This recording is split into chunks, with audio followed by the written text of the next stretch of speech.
بەناوی خودای بەخشندەی میهرەبان، ملیارەها ملیار حەمد و سەنا و سوپاس و ستایش بۆ زاتی پاچی ئەڵڵا کە خاوەنی هەموو ناز و نعمەتەکانە. درود و سەڵات و سەلام بڕژێ بەسەر گیانی پاچی پێشەوامان، نووری چاو تاجی سەرمان محەممەد الموستەفا صلى الله عليه وسلم، و لەسەر یار و یاوەرانی و لەسەر شوێن کەوتوانی تا ڕۆژی دوایی. سەلام عەلەیکم ورحمة الله وبركاته. ئازیزانم خۆشەویستانم، سەلام و ڕەحمەت و میهرەبانی خۆی گەورە برژێ بەسەر دڵ و دەرونی هەمومان. خوشحاڵم ئەو جارش لە بەرنامەکەی خۆتان ڕێگای گەیشتن بە خزمەت ئێوەی ئازیز و خۆشەویست گەیشتمەوە. ئێستا باسی ژەهری چارەم دەکەین کە گوتمان ژەهری یەکەم زۆر قسەکردنە، ژەهری دووەم زۆر تەمەشاکردنە، ژەهری سێیەم زۆر خواردنە، ژەهری چارەم و ئاخیر زۆر تێکەڵاویە. ئازیزانم، بەڕاستی زۆر تێکەڵاوی ماری زۆر خەڵکی تێکدا، ئابڕووی زۆر خەڵکی برد، زۆر خەڵکی شەرمەزار کرد، زۆر خەڵکی تووشی کێشە و ناڕەحەتی کرد، زۆر خەڵکی تووشی کوشتن کرد، زۆر خەڵکی وێران کرد. بۆیە بەڕاستی زۆر تێکەڵاو بوون ژەهرێکە، هەم نەک بۆ دڵت، بۆ هەموو ژیانت. بەڵام بەڕاستی ئێمە هیچ حسابی ئەوە ناکەین کە تێکەڵاو بوونیش سنوور و حەد و حسابی خۆی هەیە. چکە زۆری تێکەڵاو بوون بەڕاستی ئافەتە، بەڕاستی بەڵایە، بەڕاستی کێشەیە، خاستەن لە زوروفێک کە ئەتوو بتەوێ احتیفاز بە دین و ئەخلاقی خۆت و عائیلەکەت بکەیت. دەبێ ئەوانەی کە هەموو شۆیان دەکەی زۆر زۆر بە وریایی بزانی هەموو چێ دەکەی، چێ دێتە ماڵت و ئەچیتە ماڵی چێ. نە هەموو کەس مستحقە بێتە ماڵت، نە هەموو کەسی مستحقە بچێ ماڵی. بەڵام ئێمە بەڕاستی لەو بابەتەدا زۆر زۆر کەم تەرخەین، زۆر کەممان هەیە بە وردی حسابی ئەوەی بکەین کە کاکە تێکەراو بوونی زۆر یعنی بەڵای گەورە، یعنی کێشەی گەورە، یعنی دڵ فاسد بوون، یعنی ژەهری دڵ، یعنی زوعفی ئیمان. واللهی عوائلی زۆر محتەرەم و بەڕێز و بە قیمەت و گەورە لە تێکەڵاویدا واللهی فەوتاون، واللهی ئابڕیان چووە، واللهی تووشی سەد کێشە و ناڕەحەتی بوونە. ئینسان بۆیە دەبێت لە کاتی تێکەڵاویدا حسابی ئەوە بکە هەموو کەسێک ئەوەی نییە تێکەڵاوی ببن. زۆر بۆیە سوبحان الله ئەبێ عوزلە بکەی، دابڕێی لە خەڵک، دوور بکەویەوە لە خەڵک. ئەی نەم گوت دەڵێن حکمت دە بەشە، نۆیان بێدەنجیە، یەکیشیان عوزلەیە، دوورکەوتەوە لە خەڵک. ئەگە بتەوێ حەکیم بی، ئەگە بتەوێ عاقڵ بی، ئەگە بتەوێ دانا و زانابی، بەڕاستی ئەبێ نۆ بەشی دانایی و زانایی و عاقڵیت و حەکیمیت قسە نەکردنە، بەشی دەمێنیشت عوزلەیە، دوورکەوتنەوە لە خەڵک. نارم دا ببڕێ لە خەڵک، وها ناڵێم کە تو خێزانت هەیە، منداڵت هەیە، خاڵت هەیە، مامەت هەیە، خزمەت هەیە، کەس و کارت هەیە، موناسەبات هەیە، بەڵام ئەوەندە تێکەڵاوی زۆریش بەڕاستی ئافەت و بەڵای گەلک زۆری تێدایە. بۆیە عاریفان عولەمایان ڕەزا و ڕەحمەتی خۆیان لێبی خەڵکیان کردیتە چار زۆر. دەفەرمی ئەوانەی تێکەڵاویان دەبی هەندێکیان وەکو خواردن وایە، بەردەوام ئیشت پێیە. هەندێک وەکو دەرمان وایە، ئیلا کاتی کە نەخۆش دەکەوی ئیشت پێیە. هەندێکیان وەکو دەرد وایە، دەبی لێی دوور بکەویەوە ئەگە نادەتگری. هەندێکیان وەکو ژەهر وایە، ئەگەر گتگری ئەتفەوتێنیت. کەواتە بەشی یەکەم هەندێک وەکو خواردن وایە. ئینسان ناتوانانی بەبێ خواردن بژی، وەنیە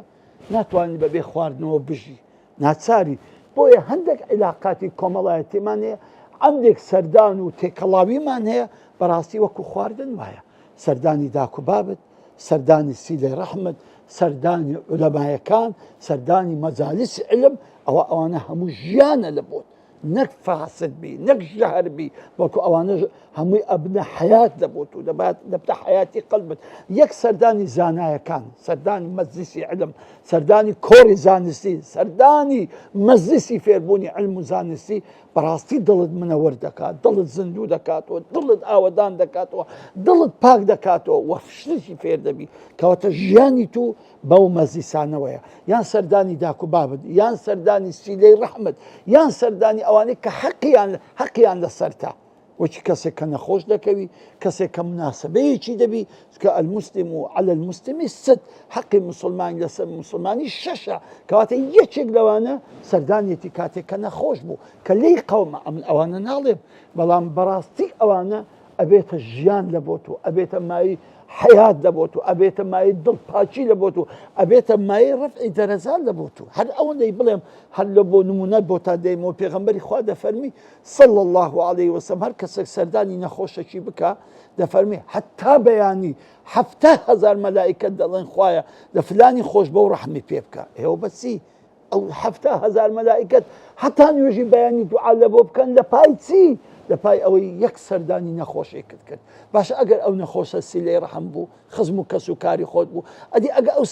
ئەگەر ئەو نەخۆشە داک و بابت بوو بزانێت چەند مەرتەبەی تری گەورەتری تێدایە دوێ کەواتە بەشی یەکەمی سەردانەکانمان ئەوانەی کە وەکو خواردنن ناتوانین بەبێ خواردن ناژین و بەبێ ئەو سەردانانەش ناژین دووەم وەکو دەرمان وایە ئەو وەختی کە پێویستت پێ بوو ئەو وەختی بڕۆ لەگەری تێکەرا بە وەکو ئەو برادەراتی ئەو ڕۆت دەکەرێ ئەو هەموو شوێنانی کە پێویستە یعنی زۆر زەروری نیە بەڵام پێویستە جار بەجار بکرێ وەکو دەرمان وایە کەنجین پێویستت پێ بوو ئەو وەختی بڕۆ هەندێک شوێن هەیە کەنجین پێویست بوو بڕۆ کەنجی لە دوان جێرایەوە بڕۆ کەنجی زەرورەت بۆ بڕۆ ئەمما بەبێ زەرورەت بەبێ هۆکار بەبێ ئەوەی بەرنامە ڕێژی تەبی مەچوو چووکە ئەم زۆر چوونە و ئەم زۆر تێکەرا بوونە بەڕاستی ئەبێتە مای دەرد و ژەهری دڵ کەواتە بەشی دووەمان وەکو دەرمان وایە هەندێک تێکراوی هەیە لەگە خەڵک وەختی پێویست بوو بڕۆ کو دەرمان ئەو وەختی پێویستە تو دەرمانی دەخۆی و هەم وەختە وەچی گولە بە ڕۆژەی دەرمانی ناخۆی دێکەواتە کەنجین پێویست بوو تۆ ئەو وەختی لەگەر هەندێک کەسانێک تێکەڵاو بە سێم وەکو دەردوان دەرد سان کو خۆی دەپارێزی لە ڤایرۆسی چۆن خۆی دەپارێزی لە بەکتریای چۆن خۆی دەپارێزی لە سەرما چۆن خۆی دەپارێزی لە گەرما چۆن خۆی ئەوانە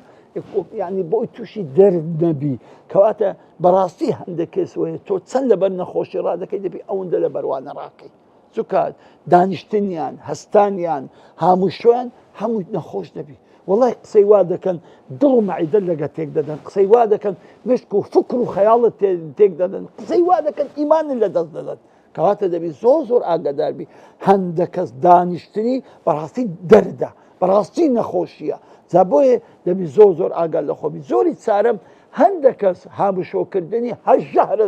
سبحان الله نەک ڤایرۆسە نەک بەکتریا هەر ژەهرە یەکسەر دەتکوژیتن بە ئینسانمە نەخۆشی نامری بەڵام بە ژەهری دەمریتن جا بۆیە بەڕاستی هەندێک کەسێک هەیە هەندێک چین هەنە هەندێک کۆمەڵ هەن هەندێک شوێن هەن بەڕاستی هامۆشۆکردنی ئەم شوێنە عینەن وەکو سەم وایە وەکو ژەهری مار وایە سبحان الله کو بسێت و بەساغی نایەوە یەکسەر دەتکوژن ئیمانن لە قیز دەدەن ئابڕوت دەبن کەرامەتت دەبن سوک و چروکت دەکەن کەواتە بەڕاستی ئینسان دەبێ بزانێ چ وەختە مامەڵی تێکەراوی لەگەر خەڵک دەکاتن بۆ ئەوانەی لە دەورا و پشتن لەو هەموو خزم و کەس و جیران و گەڕەک و دۆست و ئەحبابەی کە هەیتت تەماشاکە هەر یەکە لە سنفی خۆی دانێ جیهانیان وەکو خواردن وایە جیهانیان وەکو دەرمان وایە جیهانیان وەکو دەرد وایە جیهانیان وەکو ژەهر وایە بۆ ئەی بەخۆت بزانی چۆن مامەڵەیان لەگە دەکەی و هەر کەسێک کە هەمووشۆی لەگە دەکەی و دادەنیشی لەگەڵی تێکەڵاوی دەبی سێ مەرزی تێدابی یەکەمین کە دیتت خوات بەبیر بێتەوە ئەو مەرزی یەکەمە کە دیتت خوات بەبیر بێتەوە دووەم ئەگەر دانیشتی فائیدەیەکی لێ بکەی یان فائیدەی دنیایی یان فائیدەی قیامەتی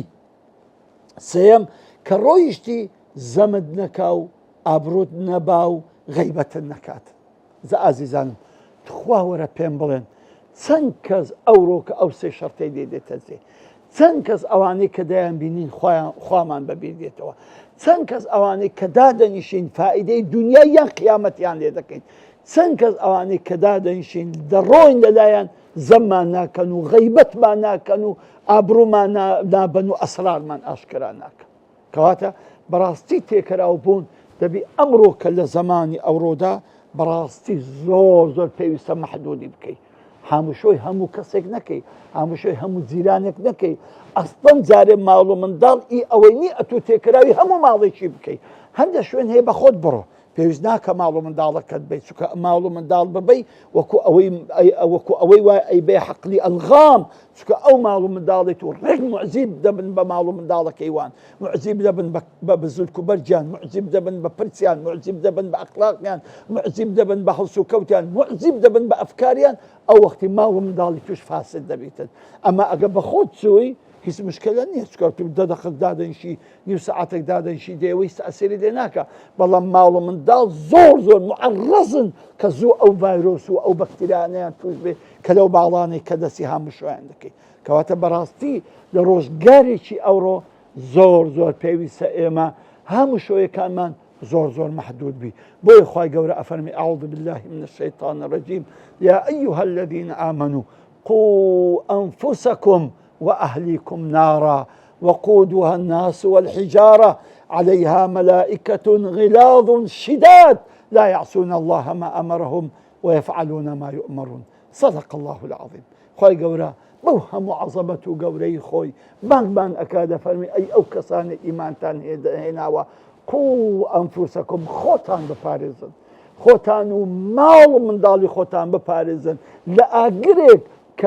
كقوتكي كقرماتيكي كهيزكي لدوشتا لخلقو لبرديك كبرديشي تايبة لجهنم دايا أو باردة زور يعني سبحان الله حرارتي قلق زورة دوای کە بە جسمت دەکەوی زۆر بەژانە و زۆر ترین ئەوەی شوێنیشت داغ دەکاتن. ئەی عولەما شش سیفەتی ئەو بەردەیان باس کردیا کە خوای گەورە دەفەرمێ وەقودها الناس والحجارە، ئەو جەهەنەمەی کە خوای گەورە بانگمان دەکات خۆتان لێ بپارێزن، ماڵ و منداڵیشتان لێ بپارێزن. ئەو جەهەنەمەی بە دووشت گەرم دەبی، بەش دووشت خۆش دەبی ئاگرەکەی، بۆی کە خەڵکی تێدەکەن و ئەو نەوع بەردەشی تێدەکەن. ئەو جا خوای گەورە دەفەرمێ کۆمەڵک مەلائیکەتی لێنە، ئەم مەلائیکەتانە خەڵک عەزاب دەدەن لەناو ئەو جەهەنەمە و هیچ کاتێک ئەو مەلائیکەتانش بێ ئەمری خوا ناکەن، چه ئەمرێکیان پێ بکرێ ئەوەی جێبەجێ دەکەن. جا عەزیزان ئەمە فەرمانی خوایە. خوای گەورە دەفەرمێ قوا ئەنفوسەکم، خۆتان بپارێزن، ماڵ و منداڵی خۆشتان بپارێزن لە هەموو ئاگرێک. لە ئاگری جەهەنەم دەبە خودای ئێستا هەندێک شوێن هەیە وەکو ئاگری جەهەنەم وایە، هەندێک شوێن هەیە وەکو بەڵا وایە، وەکو ڤایرۆس وایە، وەکو ژەهر وایە. دەبێ بەڕاستی ئینسان زۆر وریابی لە تەعامل و لە هەموو شۆدا، خاصەتەن لە زوروفێکی ئەوە کە ئەفکار گۆڕاوە، کە تەسەڕوفات گۆڕاوە، کە ئەخلاق گۆڕاوە، کە قیەم گۆڕاوە، کە هەموو غەم گۆڕاوە. ماڵ هەیە دەستێکنیان بەس باسی پارە ئەکەن، بەس باسی سەفەر ئەکەن، بەس باسی خواردن ئەکەن، بەس باسی خۆشەکانی دنیا ئەکەن. منداڵەکانی تووشی سیان نەدیتیا، منداڵەکانیش تویان بە حەسرەت سەفەرێکن، بە حەسرەت زل و بەرجێکی جوانن، بە حەسرەت شوێنێکن، بە حەسرەت خواردنێکن. کاتێک کە دەیان بیتە ئەو ماڵە کاکە ئەو منداڵی تو تێک دەسی، ئەو منداڵ تو دەماغی تێک دەسی، عەقڵی تێک دەسی، هۆشی تێک دەسی، وەی لێ دێ ئەوان زەخل لەسەر تو دەکەن، وە لێ دەکەن ئەتوو تووشی بەڵا بکەن، تووشی حەرام بکەن، تووشی سەد دەردەسەریت بکەن، هەتا مەتاڵیبەکانی وان جێبەجێ بکەیت. دەکەواتە چوونی ئەم عائیلانە، چوونی ئەم شوێنانە کە بەس باسی پارە و عیمارە و دۆلار و قازانج و خواردن و سەفەری بکەن، بەڕاستی ئەوانە زەرەرە. یان هەندێک کەس دەچێ ماڵیان بەس باسی سیاسەت، بەس باسی ترەمپ، بەس باسی ئێران و ئەمریکا، بەس باسی دنیا، ئەوە کاکە دڵت ڕق دەبی، هەدڵت ڕق دەبی بە حەقی قورئان بەو باس و خواسە بەو مەوزوع هەدڵت ڕق دەبی. هەندێک کەس دەچێ ماڵیان سبحان الله ئەوانش بەس باسی غەم و ناڕەحەتی و کێشە و یعنی ئەوانش هەر ناخۆشە، ئەوانش هەر نەوعەک عادەت دەبی. بڕۆنە شوێنێک کە باسی خوا و باسی پێغەمبەر و باسی ئیسلام و باسی قیامەت و باسی بەهەشت و باسی خۆپاراستن لە جەهەنەم و باسی خۆشویستنی خوا و پێغەمبەری خوای گەورەی تێدا بکرێ. جا بۆیە بەڕاستی ئێمە دەبێ و بەشی یەکەم بین وەکو تەعام، چۆن پێویستمان بە تەعام و بە خواردن و خواردنەوەی ئاواش لەو شوێنانە بگەڕێن کە وەکو ژیانی ئێمەی تێدا دروست ببتەوە و وەخۆشی ژیانمان تێدا دروست ببتەوە و خوامان لەلا شیرین ببی و خوامان تێدا بەبیر بێتەوە و ناسینی خوای گەورە زیاتر تێدا شارەزا بین و علمان زیاد بی و ئەخلاق و قیەممان تێدا جوانتر ببیتن. کەواتە ئازیزان بەڕاستی ئەمڕۆکەش هاموشۆ ژەهرێکە لەو ژەهرانەی کە دڵ بۆ گەنی دەکەن، هاموشۆش بەڵایەکە لەو بەڵایانەی کە ئێمە تووشی سەد گرفتاری و ناڕەحەتی دەبن. لێکەواتە بۆ ئەوی تووشی بەڵا نەبین، بۆی خۆمان، دینمان، ئەخلاقمان، قیەممان، ناموسمان، شەڕەفمان، ماڵ و منداڵمان بپارێزین با ئاگامان لێبی هاموشۆی چێ دەکەین و هاموشۆی چێ ناکەین. تاکو دیدار و باسکردنی بابەتێکی تر بەخوای گەورەتان دەسپێرم. السلام علیکم ورحمة الله وبركاته.